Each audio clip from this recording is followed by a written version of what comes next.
Salam, mən Bakı Peşəkarlar Akademiyasının abituriyent bölməsi üzrə Azərbaycan dili və ədəbiyyat müəllimi Səidə Məmmədova. Bugünkü mövzumuzda uşaqlar biz feilin qrammatik məna növlərinə toxunacağıq. İlk öncə ona qeyd edək ki, adında qrammatik sözünün olmasına baxmayaraq, feilin qrammatik məna növlərinin şəkilçiləri leksik şəkilçilərdir. Yaxşı, bəs feilin qrammatik məna növləri necə yaranır, nəyin əsasında formalaşır? İlk öncə ondan danışaq. Feilin qrammatik məna növləri subyekt, yəni işi icra edən, obyekt, üzərində iş görülən və hərəkətin qarşılıqlı münasibətindən yaranır. Yəni, burada subyekt, işi icra edən məlum da ola bilər, işi bir başqasından da gördürə bilər, iş qarşılıqlı şəkildə də icra oluna bilər, iş toplu şəkildə də icra oluna bilər və yaxud da ki, hərəkəti icra edən özlərində də icra edə bilər. Bunları əsas götürərək feillərin məlum, qayıdış, qarşılıq birgəlik, icbar, məhkul və şəxsiz növləri formalaşır. İlk öncə keçək məlum növə. Məlum növün yaranmasında bizə xüsusi bir şəkilçi gərək olmayacaq. Yəni, məlum növün şəkilçisi yoxdur. Və burada iş görən subyekt məlumdur. Bəzən olar ki, subyekt iştirak etməsə də, biz onu şəxs onluğuna görə bərpa edə biliriksə, yenə də feilimiz məlum növdə olur. Məsələn, mən kitab oxuyuram. Burada hərəkəti icra edən mən həm də cümləmin mübtədasıdır. Amma bəzən məsələn, deyirəm ki, mən məktəbdən gəlirəm əvəzinə, mən gəlirəm, mən tapşırıqlarımı yazıram əvəzinə, tapşırıqlarımı yazıram, qeyd edirəm. O zaman isə şəxs onluğuna görə mən əgər mübtədanı bərpa edə bilirəmsə, yenə də mənim feilim məlum növdədir. Digər növlərə keçməzdən öncə onu qeyd edim ki, feilin digər növlərini tapmaq üçün bizə xüsusi şəkilçilər lazımdır.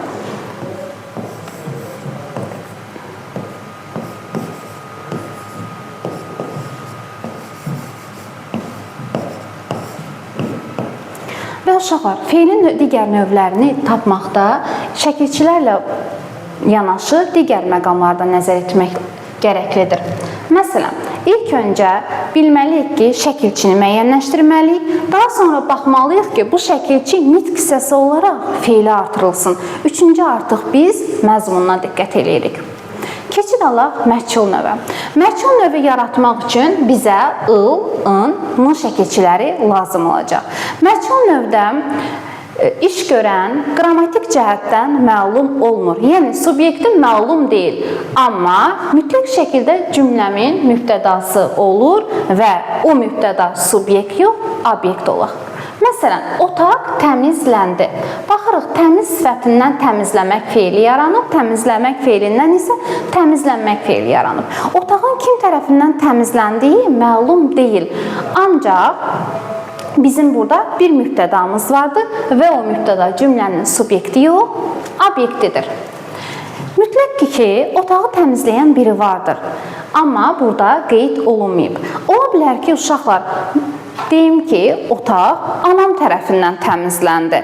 Yenə də bizim feilimiz məhkul növdə olacaq. Bəs deyəcəksiniz ki, axı otağı təmizləyən məlumdur. Baxırıq, desəm ki, otaq anam tərəfindən təmizləndi.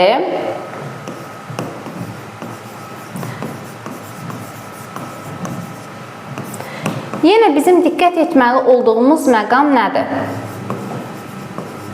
Məlum növdə bizim subyektimiz cümlənin mübtədası olurdu. Burada da yenə təmizləndi.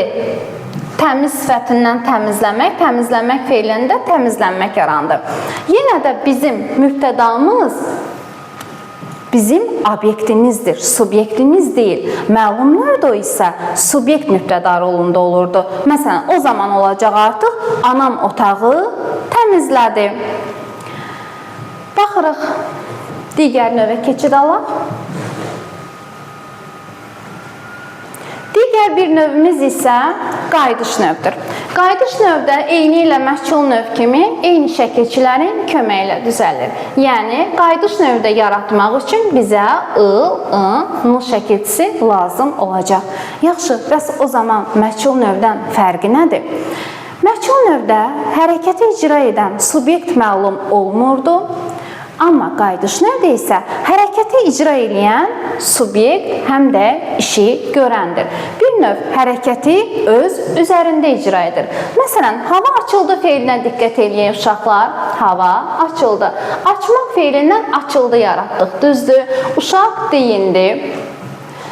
Burada hərəkəti icra edən subyekt özü öz üzərində icra edir. Məsələn, açıldı feilini biz məchul növdə də işlədə bilərik. Onu qeyd edək ki, bəzi feillərimiz qayıdış növdə, məchul növdə ortaq feillər kimi götürülür. Əgər mən hava açıldı deyirəmsə, hava öz-özünə açılır, kimsə tərəfindən iş icra olunmur, o zaman feilim qayıdış növdədir. Yox, əgər qapı açıldı, pəncərə açıldı qeyd edirəmsə, o zaman isə məchul növdə olacaq. Çünki hərəkət bir başqası tərəfindən görülüb.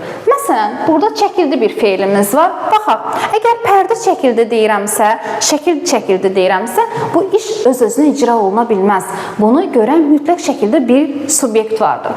Ancaq desəm ki, düşmənlər geri çəkildi və yaxud da ki, günəş çəkildi, bulut çəkildi. Bu zaman isə hərəkəti icra edən öz üzərində icra edir, bir başqası tərəfindən hərəkət, iş icra olunmur, o zaman feilim olur qayıdış növdə. Ümumiyyətlə, bir çox feillərimiz qayıdışla məchulda dedik ki, ortaqdır, eyni şəkilçi ilə düzəlir. Amma bəzi feillərimiz də var ki, uşaqlar qayıdışda əsasən ın şəkilçisi qəbul edir, məchulda isə ıl şəkilçisi qəbul edir. Məsələn, demək feilini götürək. Əgər mən deyindi şəklində olursa, o zaman olur qayıdış növ. Məsələn, qoca öz-özünə deyinir. Amma söz deyildi şəklindədirsə, söz kimsə tərəfindən deyilir, olur məchul növ. Geyindi, geyildi. Uşaq əynini geyindi, paltarını geyindi. Bu zaman işə öz üzərində icra etmiş olur qayıdış növ. Amma geyildi, məsələn, paltar geyildi, kimsə tərəfindən olur məchul növ. Soyundu, soyuldu da eyni ilə və yaxud da ki, döyündü, döyüldü. Qapı döyülürsə, kimsə tərəfindən döyülür, amma ürək döyünürsə, özü öz üzərində döyünür. Və yaxud da görmək feilini də götürə bilərik. Deyirəm ki, günəş göründü, günəşi kimsə bizə göstərmir, özü görünür, o zaman olur nə? Qayıdış növ. Amma işlər görüldü desən, o zaman olacaq məchul növ feilim. Bəzi feillərimiz də var ki, uşaqlar, məzmununda qayıdış növü öz əksini tapır. Yəni, məzmununa baxarkən deyirik ki, iş görən öz üzərində görür və yaxud da ki, subyektlə obyekt eynidir deyə bilərik. Amma biz onları qayıdış növ yox, məlum növ götürəcəyik. Məsələn, burada qeyd olunub şadlanmaq, fərəhlənmək, qocalmaq, qaralmaq tipli feillər. Baxaq, götürək qocalmaq feilini, baxırıq. Şəkilçi, lı şəkilçisi var burada bir dənə. Nədən yaranıb? Amma söz qocal sifətindən yaranıb. Ancaq uşaqlar, bizə hansı şəkilçilər lazım idi? ıl, ın, n. Burada isə mənim ayrıca bir dənə lı şəkilçisini ayıra bilərəm. Və onu da qeyd eləyək ki, əgər biz ayrıca lı şəkilçisini ayıra biliriksə, bu növ yaradan şəkilçi yox, adlardan feil yaradan al, əl şəkilçimizdir. Baxmayaraq ki, insan öz-özünə qocalır, hava öz-özünə qaralır, yarpaq öz-özünə saralır. Bu feillər diqqət etməli olduğumuz məqam odur ki, niyə görə məlum növdə götürürük? Çünki eyni ilə həm şəkilçiyə baxırıq, həm də ki, axı nitq hissəsi olaraq nəyə qoşulmalıdır şəkilçi? Feilə qoşulmalıdır. Amma qara sifətdir, qoca da eyni ilə sifətdir. Və yaxud da ki, deyə bilərik, su duruldu, duru da sifətdir. Ona görə biz o feilləri məlum növdə olan feillər kimi götürürük. Keçək digər bir növümüzə, qarşılıq və birgəlik növə. Qarşılıq və birgəlik növü yaratmaq üçün bizə ış şəkilçisi lazım olacaq uşaqlar. Bəzən bu feilləri qarşılıq və birgəlik feillərini bir yerdə istəyirlər bizdən. Yəni testdə sadəcə olaraq qarşılıq birgəlik növ feilləri ayırd elə şəklində qarşımıza çıxır. Amma bəzən olur ki, deyir ki, hansında hərəkət qarşılıqlı şəkildə icra olunub, hansında birgə şəkildə. O zaman isə həm məzmununa diqqət etmək lazımdır, həm də işlənmə mövqeyinə. Məsələn, yazışmaq, salamlaşmaq, qucaqlaşmaq, görüşmək, atışmaq, vuruşmaq tipli feillərimiz qarşılıq növ feillərdir. Çünki bu zaman hərəkət qarşı-qarşıya icra olunur. Ancaq gülüşmək, ağlaşmaq, quşlar uçuşur, uçuşmaq, bu tipli feillərimiz isə birgəlik feillərdir. Və diqqət etməli olduğumuz məqamlardan biri də nədir? Birgəlik növ feillər hər zaman şəxs etibarilə cəmdə olurlar. Biz onları təkdə işlədə bilmərik.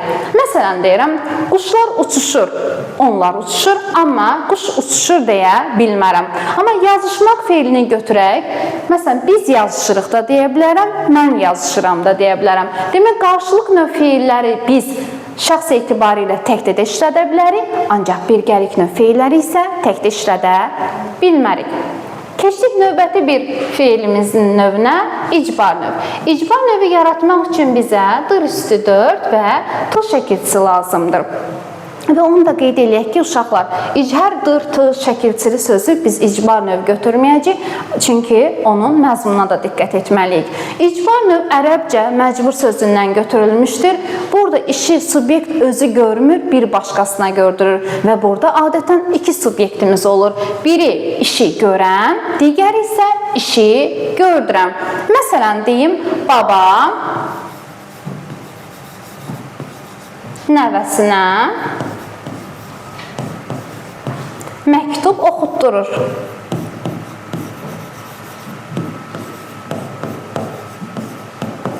İcbar növdə baba mənim birinci subyektimdir, yəni işi gördürəndir. Nəvə isə ikinci subyektimdir, yəni işi icra edəndir, yerinə yetirəndir. Və hər zaman birinci subyekt mübtəda rolunda çıxış edir, ikinci subyekt isə adətən tamamlıq olur.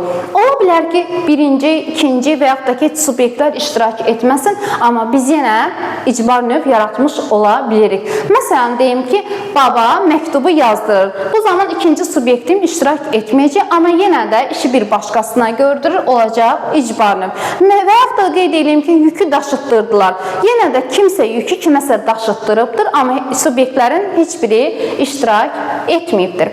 Amma bəzi feillərimizdə var ki, dır şəkilçisi var, amma orada biz özü icra edir fikrini irəli sürə bildiyimizə görə onlar icbar növ yox, məlum növdür. Məsələn, inandırmaq feili olsun, yandırmaq feili olsun, söndürmək feili olsun, barışdırmaq feili olsun. Məsələn, deyirəm ki, Ümid dostlarını inandırdı. Özü iş icra edir, özü inandırır. Mən işığı yandırdım, özüm yandırdım deyə bilirəmsə, feillərim icbar növdə yox, məlum növdədir. Keçdik şəxssiz növ feillər uşaqlar. Şəxssiz növ feillər də eyni ilə məhkul və qayıdış növ feillər kimi ıl üstü 4, ın və n şəkilçisi ilə yaranır. Yaxşı, bəs o zaman fərqi nədir? Biz bildik ki, məhkul növdə subyekt məlum deyil, amma orada bir mübtədamız mövcud idi. Bizim obyektimiz mübtəda rolunda çıxış eləyirdi. Qayıdış növdə isə bizim subyektimizlə obyektimiz eyni idi. Yəni, hərəkəti görən işi özlərində icra edirdi. Şəxssiz növ feillərdə isə uşaqlar eyni ilə məhkul növdə kimi subyekt məlum deyil. Yəni, iş, hərəkət kim tərəfindən icra olunub bilinmir. Amma məhkuldan fərqli olaraq şəxssiz növ feillərin mübtədası olmur. Və şəxssiz növ feillər şəxs etibarilə yalnız və yalnız üçüncü şəxs təkdə olur.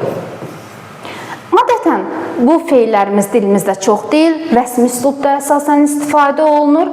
Məsələn, deyirəm ki, yazılmaq feili məhkul növdədir. Mən məktəbə yazıldım, sən yazıldın, o yazıldı, biz yazıldıq, siz yazıldınız, onlar yazıldı. Bütün şəxslər üzrə dəyişə bildim.